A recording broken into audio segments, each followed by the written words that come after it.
नमस्कार श्रोताओं, हमारे साथ इस समय बातचीत के लिए समकालीन कविता की सशक्त हस्ताक्षर और तमाम सोशल साइट्स पे सक्रिय रहने वाली लोकप्रिय कवयित्री अनुराधा ओस जी हमारे साथ हैं। आकाशवाणी और विविध भारती वाराणसी की ओर से बहुत बहुत स्वागत हम आपका कर रहे हैं। नमस्कार। बहुत बहुत नमस्कार, बहुत धन्यवाद। अनुराधा जी, लॉकडाउन के दरमियान क्या क्या गतिविधियां आपकी रही हैं? लिखने पढ़ने का जो आपका कामकाज है वो कैसा चल रहा है? लॉकडाउन के दौरान काफी कुछ लिखा मैंने। इधर भी जो वर्तमान परिस्थितियां हैं उन पर भी काफी लिखा, प्रकाशित भी हुआ कई जगह पर। और कई वेबिनार और जो ऑनलाइन कवि सम्मेलन वगैरह हो रहे हैं उसमें भी आपकी सहभागिता रही है काफ़ी हद तक। उसके बारे में कुछ बताएं और कैसा अनुभव रहा और देश के किन किन हिस्सों से लोग जुड़े आपसे और आपको सुना उन्होंने? जी, बहुत अच्छा अनुभव रहा सर। बहुत अच्छा लगा। जब इस समय जबकि कहीं आना जाना बंद है, मंचों पर या साहित्यिक गतिविधियों में आना जाना नहीं हो पा रहा है, तो घर से ही हम लोग सोशल मीडिया के माध्यम से अपनी कविताएं, अपनी बात को क्या है सुन रहे हैं और दूसरे की बातों को भी सुन रहे हैं। और अपने बारे में अनुराधा जी कुछ बताएं, किस विषय में शोध रहा आपका और ये लेखन का जो क्रम है, इसकी जो अभिरुचि आपकी है वो कितनी अवस्था से और कितने वर्षों से ये आप कर रही हैं काव्य लेखन का? लेखन की अभिरुचि तो बहुत स्कूल के टाइम से ही रही है और कॉलेज के मैगजीन में भी मेरी कविताएं प्रकाशित हुई हैं।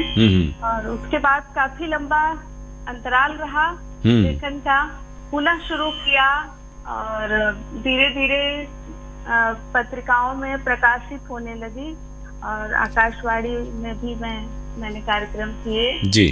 और मेरा शोध विषय है मुस्लिम कृष्ण भक्त कवियों पर। तो ये भी बहुत अच्छा विषय मुझे मिल गया था जी जी। काफी अच्छा अनुभव रहा इस विषय पर और इस पर एक पुस्तक भी मेरी आने वाली है। तो बहुत सारी शुभकामनाएं उसके लिए। और कैसा महसूस किया लॉकडाउन के दौरान? आप बता रही थी कि आपने इस विषय पर भी कुछ रचनाएं की हैं, तो उनमें से कुछ रचनाएं जो आपको लगा कि बहुत अच्छी बन पड़ी हैं, वो आप सुनाना चाहें हमारे श्रोताओं को। इस विषय पर सर कुछ कविताएं अच्छी बन पड़ी हैं। एक कविता है तेरा शहर लॉकडाउन। जिस समय लॉकडाउन शुरू हुआ था उसी समय की एक कविता है कि सुना है तेरा शहर लॉकडाउन है, ये दूरियां भी जरूरी हैं जिंदगी के लिए, ये लॉकडाउन भी जरूरी है जिंदगी के लिए।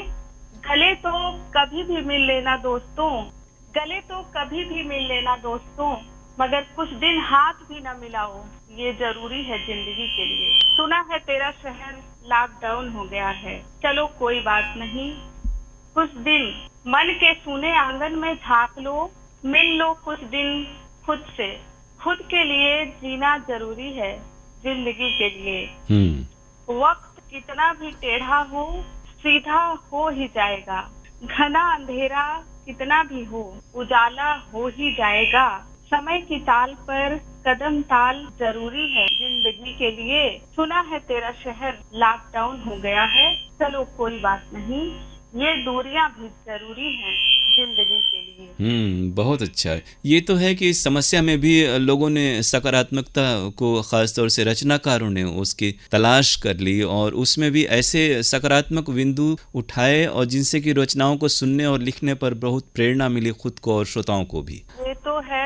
और बहुत सारे अनुभव हुए जी, बहुत सारे दर्दनाक अनुभव हुए, काफी लोगों की पीड़ाएं देखी और सुनी अपने आसपास भी। तो एक कवि की कुछ सामाजिक प्रतिबद्धताएं भी होती हैं, बहुत कुछ जो आपने कहा कि जिन समस्याओं को, जिन चित्रों को अखबारों में या फिर चैनलों में देखते हुए हर कोई द्रवित हो जाया करता था, जो शुरुआत के दिनों में जो हालात थे, तो उस तरह किस तरह की जिम्मेदारियां आपने महसूस की और कभी किसी सेवा का अवसर या कुछ ऐसा करने के लिए समाज का मौका मिला कि नहीं आपको? मेरे आसपास जो गरीब मजदूरों की बस्ती है जी, तो वहाँ पर मैंने कुछ मदद की, उन लोगों से पूछा, फिर जो थोड़ा बहुत अनाज मेरे पास था वो भिजवाया और पैसे रुपए से भी मदद की उनकी। जी जी, जिस समय काम बंद था। और किन किन विषयों पे वेबिनार हुए, सेमिनार हुए, या सिर्फ कवि सम्मेलन ही हो रहे थे ऑनलाइन, या हो रहे हैं इन दिनों भी? इन दिनों भी हो रहा है। ज्यादातर मैंने सोलो परफॉर्मेंस ही किया है अपनी कविताओं का।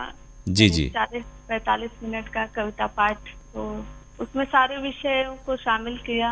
तो कोई गीत वगैरह जो आप अगर सुनाना चाहें हमारे श्रोताओं को, जिसको कि लोगों ने बहुत पसंद किया आपकी रचना को? जी मैं एक सुना देती हूँ जी। उसको सुनाने से पहले मैं 4 पंक्तियाँ पहले रखती हूँ आप सबके बीच। स्वागत। करो संधान कुछ ऐसा, करो संधान कुछ ऐसा, संवर जाए धरा फिर से, करो संधान कुछ ऐसा, संवर जाए धरा फिर से, संवर जाए धरा फिर से, चमकते चांद तारे हो, विषैली धुंध ना फैले। और आखिरी लाइन, जरूरत बुद्ध की फिर से, जरूरत बुद्ध की फिर से, जरूरत मान की फिर से। क्या कहने। करो संधान कुछ ऐसा। इन्हीं पंक्तियों के साथ एक कविता मैं सुना देती हूँ। जी स्वागत। कविता का शीर्षक है नफरतों को हराने की कोशिश तो कर। नफरतों को हराने की कोशिश तो कर। जी स्वागत। नफरतों को हराने की कोशिश तो कर, नफरतों को हराने की कोशिश तो कर, प्यार दिल में जगाने की कोशिश तो कर, नफरतों को हराने की कोशिश तो कर, प्यार दिल में जगाने की कोशिश तो कर। और अगली पंक्ति सुनिएगा। जी। एक नदी मोहब्बत की मिल जाएगी, तुम हिमालय पर जाने की कोशिश तो कर। क्या कहने।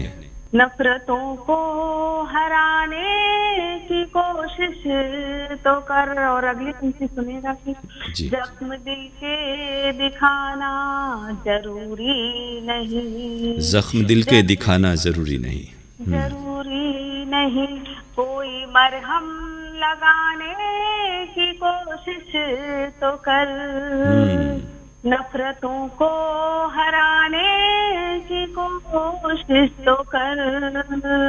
और अगली पंक्ति। जी स्वागत। ढूंढ लेंगे ही मोती सागर से हम, ढूंढ लेंगे ही मोती सागर से हम, डुबकियां तो लगाने की कोशिश तो कर। क्या कहने। बहुत सुंदर। नफरतों को हराने की कोशिश तो कर। और आखिरी पंक्ति। जी स्वागत।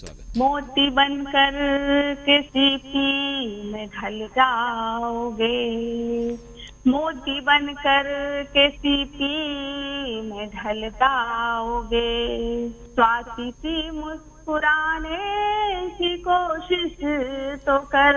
बहुत बढ़िया, बहुत बढ़िया। नफरतों को हराने की कोशिश तो कर। क्या कहने। आज के दौर में और जीवन के हर मोड़ पर आपकी ये पंक्तियाँ ऐसे में बहुत ही संबल देने वाली हैं, सकारात्मकता का संचार करने वाली हैं। और बहुत ही थोड़े समय में आपने इस दौर की गतिविधियों के बारे में हमें बताया और ये अच्छी सी कविता गीत भी आपने हमें सुनाया, और इसके लिए हम आपको बहुत बहुत शुक्रिया कह रहे हैं। अनुराधा जी, आकाशवाणी और विविध भारती वाराणसी की ओर से बहुत बहुत शुक्रिया आपका। नमस्कार। ठीक सर, बहुत धन्यवाद। धन्यवाद।